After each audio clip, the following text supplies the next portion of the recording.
Shalom. Les saints dans l'Église catholique forment l'Église triomphante qui intercède auprès de Dieu pour l'Église militante constituée par les hommes d'ici-bas et l'Église souffrante composée des défunts. C'est la communion des saints. Fêtés ensemble le jour de la Toussaint, les saints sont à travers leur vie une illustration de l'idéal chrétien à travers la communion avec Dieu. Leur parcours et leur ministère constituent aujourd'hui pour tous les chrétiens des exemples de cheminement et d'abandon au Seigneur. Partout les saints vous invitent à les découvrir et à connaître leur quotidien vécu dans un seul objectif, établir le règne de Dieu.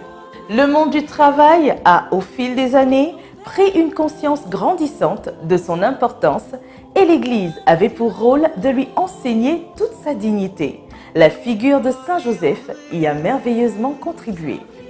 Joseph, époux de Marie et père de Jésus, charpentier de Nazareth, homme juste, sans autre ressource que son métier, nous apparaît comme le modèle achevé de l'ouvrier selon le cœur de Dieu. Le dur labeur, accepté comme une réparation pour le mépris de l'homme des lois de Dieu, a acquis grâce au Christ une valeur rédemptrice.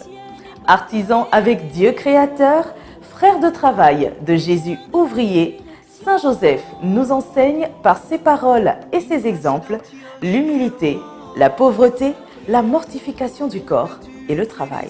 La diligence, l'application, la constance, la sérénité, l'abnégation de soi, telles furent les vertus du saint charpentier de Nazareth qui apprend à tout chrétien à envisager le travail non comme un esclavage, mais comme un privilège de grandeur et de noblesse, car le travail expie le péché et sanctifie l'homme.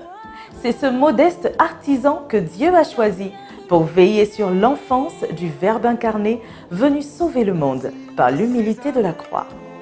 Comme Saint Joseph, imprégnons notre travail de foi, d'espérance et de charité afin d'obtenir cette transfiguration divine des besognes ordinaires.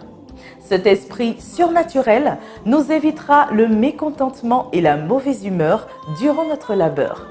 À l'exemple du Saint Patriarche, que la prière se joigne à notre travail afin que notre travail devienne une prière. Saint Joseph est célébré tous les 1er mai et cette fête est une triple fête patronale car marque la fête de l'Église, la fête de la famille et du foyer et la fête du travail. Une prière de Saint Pie X à ce glorieux modèle des travailleurs est utilisée continuellement à travers le monde. Une neuvaine à Saint Joseph est récitée du 10 au 19 mars de chaque année pour tous ceux qui sont en quête d'un emploi, d'un logement ou parfois pour confier les familles. Par tous les saints, rendons hommage à Saint Joseph, ce modèle des travailleurs. Oh, tous les saints